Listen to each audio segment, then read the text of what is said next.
স্যাটারডের যে birthday পার্টিটার invitation ছিল তার গেট রেডি উইথ মি তো তোমাদের সাথে শেয়ার করেছি। আর সেদিনের মিনি ভ্লগে তোমাদের সাথে শেয়ার করব। বার্থডে ভেন্যুটা আমাদের বাড়ি থেকে খুবই কাছে ছিল, প্রায় 10 থেকে 15 মিনিটের মধ্যেই পৌঁছে গেছি। গিয়ে তো আমি অবাক জাস্ট ডেকোরেশনটা দেখে। ভীষণ সুন্দর ডেকোরেশন করেছিল। বাচ্চাটা 6 বছরের বার্থডে ছিল। নামটা খুবই ইউনিক লাগলো আমার, গৌরাঙ্গী। এটা বেসিক্যালি কৌশিকের অফিস কলিগের দাদার মেয়ের বার্থডে।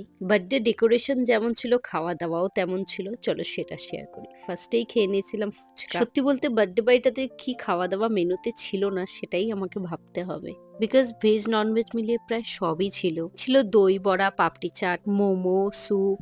আমি দই বড়া নেইনি, পাপড়ি চাট নিয়েছিলাম। দেন চলে এসেছিলাম নন ভেজ কাউন্টারে। সেখান থেকে কাবাব নিয়েছিলাম আর নিয়েছিলাম চিজ বল। তারপরে পিৎজা খেয়েছিলাম, নিয়েছিলাম ফিশ ফিঙ্গার, একটা মকটেল। সত্যি বলতে আমরা অর্ধেক স্টার্টারই খাইনি, কারণ এত কিছু সবার পক্ষে খাওয়াই যায় না। লাস্টে প্রায় জোর করে এই প্রন বাটার ফ্রাই গুলো খেয়েছিলাম, একদমই খেতে পাচ্ছিলাম না। তারপরে গরম গরম ক্রিসপি চিলি বেবিকর্ন এসেছিল, জাস্ট একটা ট্রাই করেছিলাম। এখানে বার্থডে গার্ল তার মা বাবা আর বড় দিদির সাথে এন্ট্রি করছে। এত সুন্দর অর্গানাইজ করেছিল বিষয়টা। সত্যি বলতে সাধারণত এত বড় বার্থডে সেলিব্রেশন আমি খুব কমই দেখেছি। এখানে তো বাচ্চাদের একটা ট্যাটু স্টেশন ছিল। কাহন সেখানে গিয়ে ব্লুই আঁকার চেষ্টা করছিল, বাট সে পারেনি। তো একটা কার এঁকে দিয়েছে আর কাহন তো এতেই ভীষণ খুশি।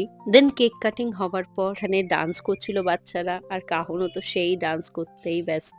তারপরে চেষ্টা করছিলাম কাহনের সাথে কিছু ভালোভাবে ফটো তোলার, বাট টডলারদের তো ম্যানেজ করা খুবই টাফ। তার উপর এত বাচ্চা দেখেছে, তাই ও তো আরোই ব্যস্ত তাদের সাথে খেলতে। তারপর কেক কাটিং হয়ে গেলে কাহনের জন্য একটু কেক নিয়েছিলাম, ও তো কেক খেতে ভীষণ ভালোবাসে। তারপরে চলে গেছিলাম মেন কোর্সে। মেন কোর্সে ছিল রাইস, বাটার নান, পনির, আলুর দম, ডাল মাখানি, ভেটকি পাতুরি, আফগানি চিকেন আর মাটন। আর লাস্টে নিয়েছিলাম মিষ্টি আর কেক। আর last but not the least, যেটা না খেলে নয়, সেটা হলো ফ্রেশ লাইম সোডা। তো আজকের ভিডিও এইটুকুই। ভালো লাগলে চ্যানেলটা সাবস্ক্রাইব করে দিও।